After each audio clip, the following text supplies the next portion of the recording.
Angeles, it's The Herd. Wherever you may be and however you may be listening. Fox Sports Radio, iHeartRadio, FS1. Eagles just hired a football coach, Joy Taylor. Did they? The Colts offensive coordinator, Nick Sirianni. They did, yes, 1 minute ago. So this is crazy to me. So you could certainly make the argument the two best candidates were Brian Daboll and Eric Bieniemy, and neither's getting a job. I thought Daboll, what he did with Josh Allen, which we talked about it the whole damn year. Well, I think part of the reason that they're the best candidates is that they're also very choosy with where they're going to spend the next phase of their career. This is very good. I could do 10 minutes on this topic. I might. This has always been the craziest thing to me. You make a really good point. No is a very powerful word. And it always gives you, in my career, saying no to something, I always get more money or more opportunities the more I say no. Be picky. Yes. Now, when you're 20 years old, you need the income. You just take jobs. So if you're 23 years old and doing what I'm doing, say yes all the time. But then as you get older, 30, 40, 50, use the word no. It's very powerful. So I was talking to Jason Garrett, the Cowboy coach, this weekend. He called me, and we sat, and we had a really nice conversation. And he was a coach, and then he becomes a coordinator. And my takeaway is, if you look at the environment of the NFL, there's going to be 7 job openings next year. And the truth is, this is what I kept thinking when I hung out with Jason Garrett. Don't rush. Because obviously he made Daniel Jones a better quarterback in the last. He only had 1 interception in the last 6 games. So clearly, I thought Daniel Jones was coached up. He was a turnover mess until about December, and then he really cut down on turnovers. They have limitations offensively, didn't win a lot of games. He also won against Seattle and Colt McCoy. So, but I was thinking about this as I hung out with Jason Garrett, and maybe I just told you I talked to the former Cowboy coach at length. The point being, when I hung out with him, I thought to myself, Jason, don't be in a rush. Because what's happening in the NFL, I mean, good God, Jalen Hurts now. You're like, oh, you got to play Jalen Hurts. I mean, a year ago, I was like, he's more of a runner than a thrower. Then you watch him beat the Saints, and you're like, all these guys are working. We're getting this massive influx of quarterbacks. And every year, it's like 4 teams solve their problem. So if you just wait another year, 4 more bad franchises solve the quarterback problem. And you can look and go, oh, Herbert's way better than I thought. Oh, Burrow's really good. Oh, this kid, not so much. So for you coaches, and obviously Jason Garrett's made a lot of money. No state tax, Dallas, $7-8 million a year. He's fine. He can afford more than I ate in college, right? Like, this is real grown-up eating. Don't be in a hurry. Coaches struggle to say no to stuff. If you're Brian Daboll and you coach the Buffalo Bills, how many jobs that's the best coordinator job maybe in football in America. I get Josh Allen. Sean McDermott's a defensive coach, Joy, so he's not in my meeting room all the time. I mean, Eric Bieniemy may have Andy Reid right behind him going, Eric, move that slot receiver. Literally, McDermott's like, you do the offense. Like, so these coaches just struggle. They've always struggled saying, no. And once you've made a little money, you got your mortgage payment under control, just say no. I told Mike Dunleavy this years ago, he'd coached the Blazers. Remember, they went against Shaq and Kobe, and they took him to a Game 7. He had Rasheed Wallace, very good team. And he got fired. And I remember thinking, take 2 years off. You made a ton of money. He rushed back in and took the Clippers job, Donald Sterling. And I'm like, that you could do better than that. They were at the time they were the pits, and I'm like, no. But he was a friend. I didn't, it's not none of my business what people do. But I think coaches really struggle. There's that insecurity that I got to get a job. No, you don't.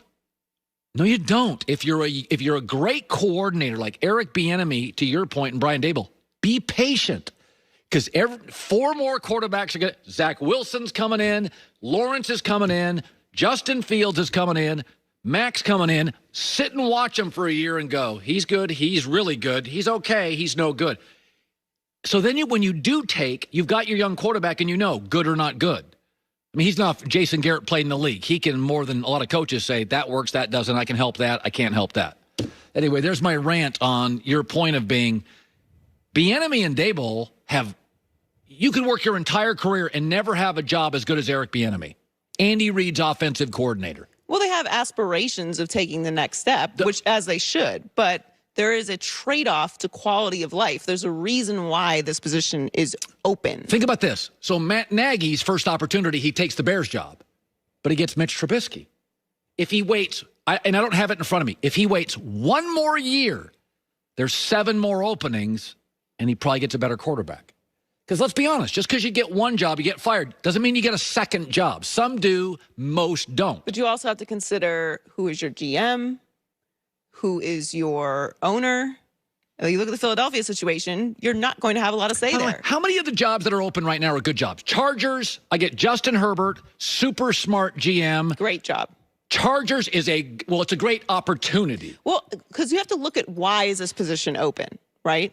Philadelphia, the position is open because Philadelphia is incredibly impatient for no reason at all. I don't think Philadelphia is a good job. I don't either. The reason the Chargers position is open is because they expected a higher ceiling. Like they were winning, but not enough. They were good, but not good enough. Right. That's a better job.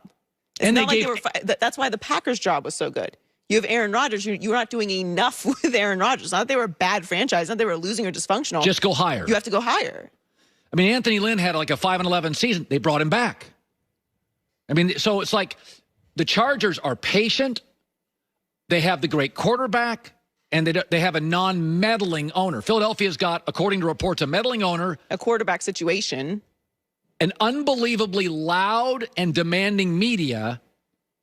I mean, let's be honest about it. The Chargers, pretty quiet here in Los Angeles. Not a lot of talk. It's a different lifestyle. So by the way, Eagles are hiring Colts offensive coordinator Nick Sirianni, head coach. He's 39 years old.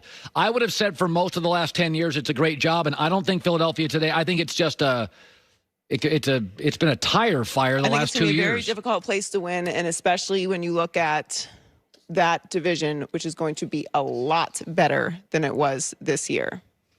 By the way, so the Texans are the only team. Yep. They have the best quarterback, and they don't have a coach. What does that tell you? That tells you that, like, people with options are not interested. It's at this point. So let's just think to ourselves. So Eric Bieniemy or Brian Daboll has already said, I'm going back to Buffalo. Yeah, he's not leaving. So Daboll probably wanted Joey. He wanted the Chargers job, did not get it, and he said, no. And he's right. Buffalo's better. Be the number 2. So Bieniemy, if he was offered the Houston job, now you would think, he gets Deshaun Watson. But if this thing's the Colt it looks like, just think a year or 2 from now, what jobs will be open. There's some really interesting jobs out there that could be. But remember, Detroit's a bad job. Don't worry about that. Historically, Washington's tough. It's taken care of. Philadelphia's got issues. It's taken care of. Stefanski. Who's on the hot seat in 1 year in the NFL, Goulet? Who? Give me a coach that what in 1 year from now? Maybe Matt Nagy, Mike McCarthy. Yeah. Okay, so there you go. Maybe Minnesota. Okay, there you go. There you go. Bieniemy doesn't take the job. So Daboll has said, I didn't get the Charger job. I'm not good. How patient is Denver going to be? Arizona? Okay. So there you go again. Eric Bieniemy, if he doesn't get the job, I wouldn't take Houston. I'm telling you, you cannot overcome dysfunction at the top. But in 1 year, Bieniemy could have. Denver's got a lot of good players. What was the other one? Minnesota. Cowboys. How about the Bengals? If Zach Joe doesn't Burrow? work out, you get young Joe Burrow. So everybody always freaks out because, Eric Bieniemy. Listen, Daboll and Bieniemy are the two best. To me, the two best choices. Yes. Neither took jobs. And I think to your point, they were like, this is a pretty good job I got. Well, you have a great job. They both have great jobs, and they don't want to mortgage their next step of their career by going to a dysfunctional organization, which could then derail the rest of their career. By the way, Chicago. So they signed those guys to that. They didn't give them an extension, but they're bringing them back. Isn't that? Yes. I get that defense. If in 1 year, if Bieniemy interviewed for that, I get that defense. That's pretty interesting. I don't know. I just kind of rambled there. That's what. So Eagles have a coach, Nick Sirianni, 39 years old, quarterback controversy. Not going to get much of a say in personnel. Owner's got a strong opinion. Well, I'm not sure if that's a great job anymore. I don't think it is. I don't think it is. And if you look at the division, Dak's coming back. Washington's going to get a quarterback. The Giants are going to get better. They're getting Saquon back. It's not the same division as it was this year. Greg Jennings around the corner. Fascinating. What's the difference between a Mercedes-AMG skeptic and a Mercedes-AMG believer? Split second, all it takes. The time it takes to get into an AMG at Mercedes for the first time. Step on the gas.